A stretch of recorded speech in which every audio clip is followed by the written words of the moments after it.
Shalom, Bapak, Ibu, dan saudara-saudara. Selamat bertemu kembali dengan saya, Pendeta Minaria Purba, di channel YouTube Minaria Purba.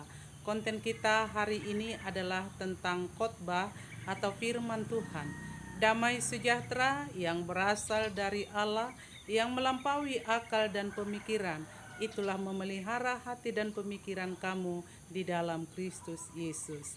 Amin. Bapak, Ibu, dan saudara-saudara, nats firman Tuhan untuk kita hari ini tertulis dari Kitab Keluaran pasal 17 ayat 1 sampai ayat 7 yang berjudul Di Masa dan di Meriba.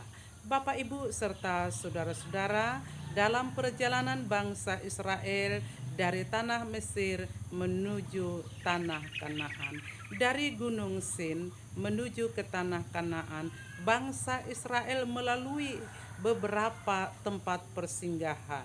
Dan dalam perikop ini tertulis tempat itu adalah di Rapidim. Mereka melalui beberapa persinggahan-persinggahan untuk istirahat dari kelelahan.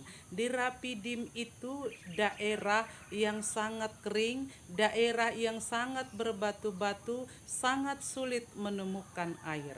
Oleh karena itu bangsa Israel bersungut-sungut, apa yang akan kami minum? Dan karena itu mereka bertengkar dan mereka berkata kepada Musa, "Kenapa engkau memimpin kami keluar dari tanah Mesir?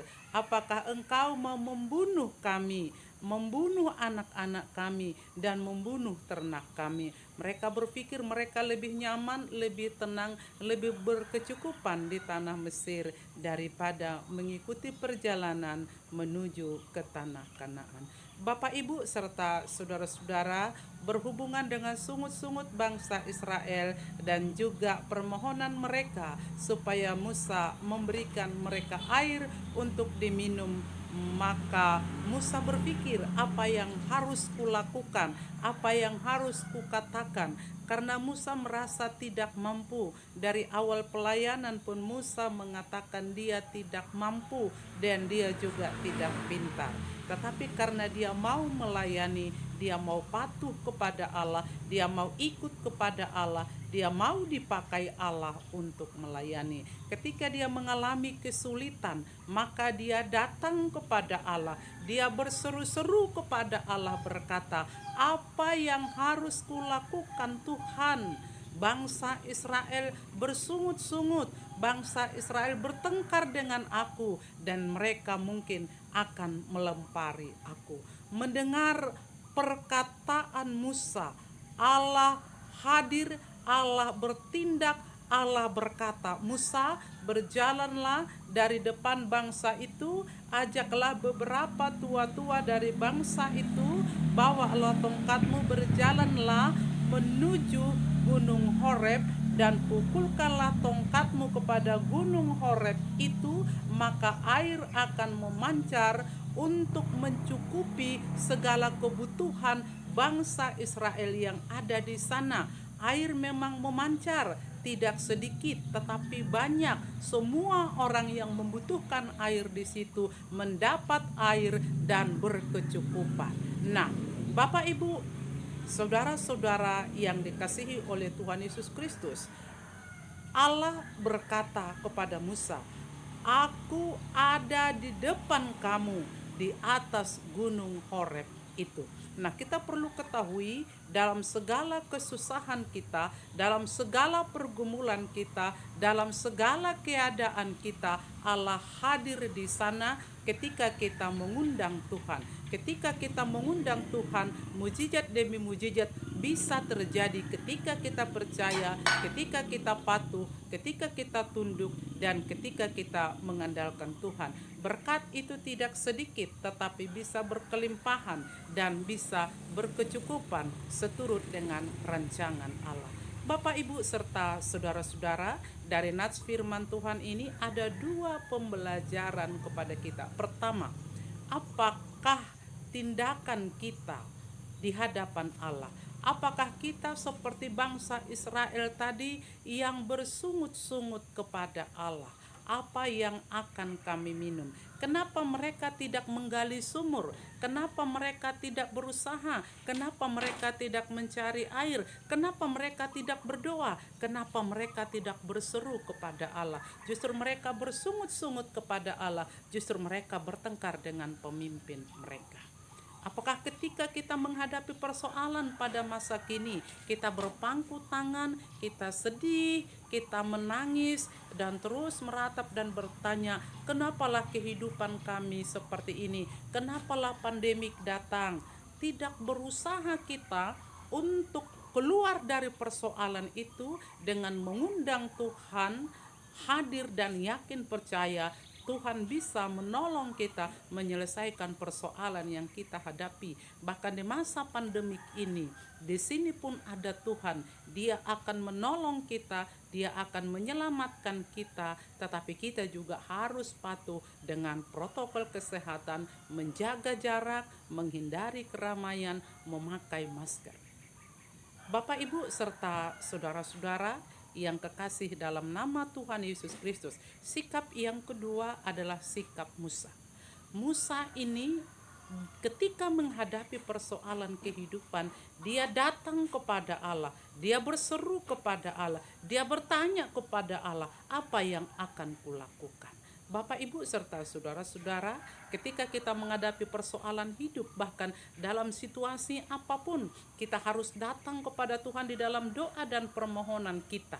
Selalu bertanya, bahkan ketika pagi hari kita berkata, apa yang harus kulakukan Tuhan?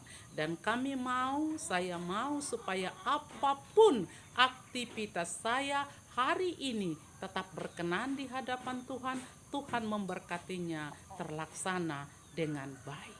Dan yakin dan percaya ketika kita mengundang Tuhan, Tuhan hadir di sana, Tuhan ada di depan kita. Itulah yang menjadi tema kita pada saat ini adalah Allah berdiri di depan kamu. Allah berdiri di depan kamu. Ketika Allah berdiri di depan kita, ada kebanggaan kita. Karena Allah itu adalah Allah yang maha kuasa. Allah itu adalah Allah yang tabib, yang agung. Allah kita adalah Allah yang maha kaya. Apapun kebutuhan kita, ketika Tuhan berkenan, Dia bisa melakukan semuanya itu. Kenapa kita bingung? Bukankah semua yang ada di dalam dunia ini adalah ciptaan Allah dan milik Allah, termasuk kita pun adalah milik Allah. Kita perlu datang kepada Allah, kita perlu berseru kepada Allah, hindari bersungut-sungut, hindari pertengkaran, karena itu tidak menyelesaikan masalah tetapi menambah masalah. Bapak, Ibu, serta saudara-saudara yang dikasihi oleh Tuhan kita Yesus Kristus, Kitab Yesaya pasal 55 ayat 6 berkata, carilah Tuhan selama Tuhan berkenan ditemui dan berserulah kepada Tuhan ketika kita dekat. Carilah Tuhan, tentunya kita harus berdoa. Mintalah maka akan diberi, carilah maka kamu mendapat, ketoklah pintu maka pintu akan dibukakan bagimu. Karena barang siapa yang meminta, dia akan menerima, siapa yang mencari, dia akan mendapat, siapa yang mengetuk, baginya pintu akan dibukakan. Dan berserulah ketika dia dekat. Bukankah Allah sejauh doa? Bapak, Ibu, menjadi pertanyaan bagi kita. Apakah kita sering berdoa? Atau hanya berdoa 5 kali satu hari? Doa makan pagi, makan siang, makan malam, doa pagi hari, dan doa malam hari mau tidur. Bapak, Ibu, dan saudara-saudara, dalam kitab Tesalonika pasal 5 ayat 16 berkata, tetaplah berdoa dalam situasi apapun, suka dan duka mendatangkan kebaikan kepadamu. Bapak, Ibu, ketika kita mengalami pergumulan, bukan berarti Allah jauh dari kita, tetapi Allah itu dekat dengan kita, tetapi Dia membentuk kita menjadi satu pribadi yang baik menurut Allah, pribadi yang lebih bagus di hadapan sesama manusia. Maka ketika kita dibentuk Allah melewati padang gurun itu semua tidak ada keberhasilan tanpa kerja keras. Dan karena itu andalkanlah Tuhan. Jangan pernah melakukan hal-hal yang tidak baik seperti pepatah, gara-gara nila setitik rusak susu sebelanga. Dan sering sekali karena satu kesalahan hilang 1000 kebaikan. Bukankah Allah sudah melakukan perkara besar kebaikan kepada bangsa Israel ketika ada tulah, ketika ada darah anak domba di atas pintu, maka anak sulung bangsa Israel hidup. Nah, bukankah bangsa Israel dipimpin Allah di perjalanan bisa melewati laut terbelah? Bukankah bangsa Israel ketika berjalan dikejar oleh musuh, pada malam hari Allah hadir melalui tiang api, dan pada siang hari Allah hadir melalui tiang awan untuk membentengi penglihatan musuh terhadap bangsa Israel, sehingga bangsa Israel lepas dari kejaran musuh. Nah, Bapak Ibu serta saudara-saudara yang kekasih dalam nama Tuhan Yesus Kristus, pepatah yang selanjutnya, gara-gara kemarau hujan 1 hari, sia-sia kemarau 1 tahun. Berhentilah bersungut-sungut, karena sungut-sungut tidak menyelesaikan persoalan. Ada satu ilustrasi bersungut-sungut.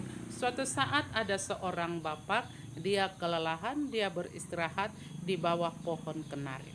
Ketika dia beristirahat, dia terpikir demikian, ini pohon kenari ini besar, tetapi buahnya kecil. Sedangkan pohon semangka itu kecil, tetapi buahnya besar. Seandainya aku Tuhan, ini tidak adil, ini tidak adil, ini tidak adil.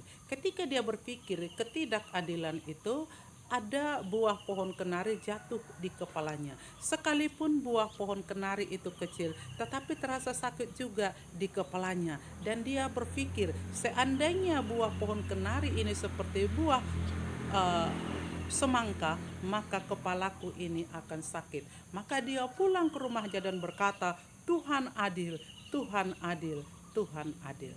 Bapak, Ibu, serta saudara-saudara, kalau mau berhasil, laluilah setiap persoalan yang dihadapi, karena persoalan ini bisa mendewasakan kamu.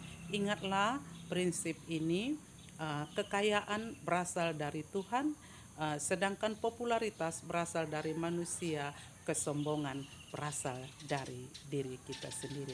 Kiranya Tuhan Allah memberkati kita semua, saudara dan saya. Yang berbahagia ialah yang mendengar, merenungkan, dan melakukan firman Allah. Amin. Kita berdoa. Bapa di surga yang maha kuasa, terima kasih firman Tuhan yang memberkati kami, yang mengingatkan kami supaya berhenti bersungut-sungut ketika pun kami mengalami kesulitan. Karena kami tahu suka duka yang ada di hadapan kami mendatangkan kebaikan bagi kami, dan Tuhan membentuk kami menjadi pribadi yang lebih baik.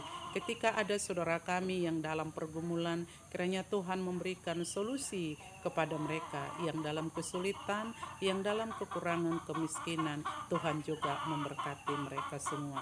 Terima kasih Bapa yang baik, yang maha kuasa, pencipta dan pemilik kami. Dengar doa kami ya Bapa yang maha kasih, di dalam nama Tuhan Yesus Kristus. Haleluya. Amin.